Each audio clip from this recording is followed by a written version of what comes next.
Good evening, everyone. Today we will discuss the diseases related to the kidney, that is acute kidney failure or chronic kidney failure. Acute kidney failure occurs when the illness or injury damages the kidney, which then stop removing fluids and waste from the body. Kidney failure occurs when kidney functions becomes impaired, fluid and toxins begins to accumulate in the bloodstream. With the building of fluids in the bloodstream, the patient with acute kidney failure may become puffy and swollen, that is, edema in the face, hands, and feet, with an increase in the blood pressure and experiences fatigue and nausea. What are the classification of acute renal failure? There are three types of classification: pre-renal conditions, post-renal, and intrarenal conditions. And what are they? In pre-renal condition, does not damage the kidney but can cause diminished kidney function and is a common cause of acute renal failure. And the symptoms are dehydration, hemorrhage, heart and liver failure.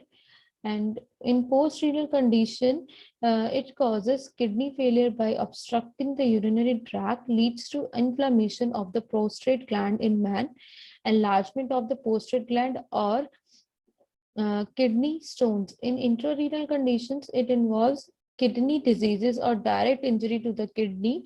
It includes lack of blood supply to the kidney, drug abuse or overdose, long-term use of nephrotoxic medications, and its symptoms include anemia, bad breath or bad taste in mouth. And why it happens? It happens due to the urea in saliva may cause an ammonia-like taste in the mouth. Bone and joint problems. For patients with kidney failure, bones may become brittle. In children, normal growth may retard. Joint pain may also occur as a result of high phosphate level in the blood, retention of uric acid, and may cause gout, edema, puffiness or swelling in the arms, hands, feet, and around the eyes, and frequent urination. Foamy and bloody urine because of protein in the urine causes it to form significantly. Headache, hypertension or high BP, increased fatigue, itching, lower back pain, and nausea. And the pathophysiology of acute renal failure, that how actually the acute renal failure occur or how the kidney failure occurs. Its pathophysiology is decreased renal flow, means whenever there is a lessen blood flow in the renal or in the kidneys, it may leads to ischemia or cell death. And ischemia means deficiency of oxygen. When there is a less blood flow or the decreased blood flow, and then the kidney may get low oxygen supply and eventually leads to cell death. And this with this problem may causes the production of oxygen free radicals. The oxygen free radicals in the bloodstream in the kidneys may cause cell injury even after restoration of renal blood flow. Means if there is a free radical formation, then these free radical may cause the cell injury, may cause the renal cell injury.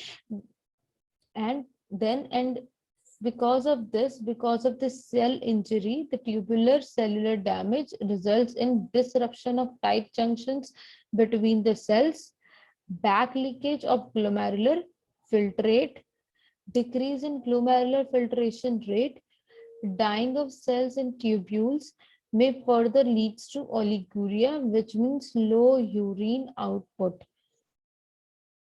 And what is its treatment? Patients in acute kidney failure may require hemodialysis, hemofiltration, or peritoneal dialysis in order to remove waste from the bloodstream. So, what is hemodialysis? It involves the circulation of blood outside the body through an intracorporeal circuit, that is ECC, or by dialysis circuit. During dialysis, waste products in the blood stream are carried out of the body. At the same time, electrolytes and other chemicals are added to the blood. The purified chemically balanced blood is then returned to the body, and hence the person or the patient may get the purified or filtered blood. Now, what is hemofiltration? It is also known as continuous renal replacement therapy, CRRT, which is used to control acute kidney failure in critically ill patients and those who have heart related problems. And the diagnosis in for diagnosis, we can go for the urine test and blood test. Hopefully, the cause and the symptoms and the pathophysiology of renal failure is very much clear. Thank you so much.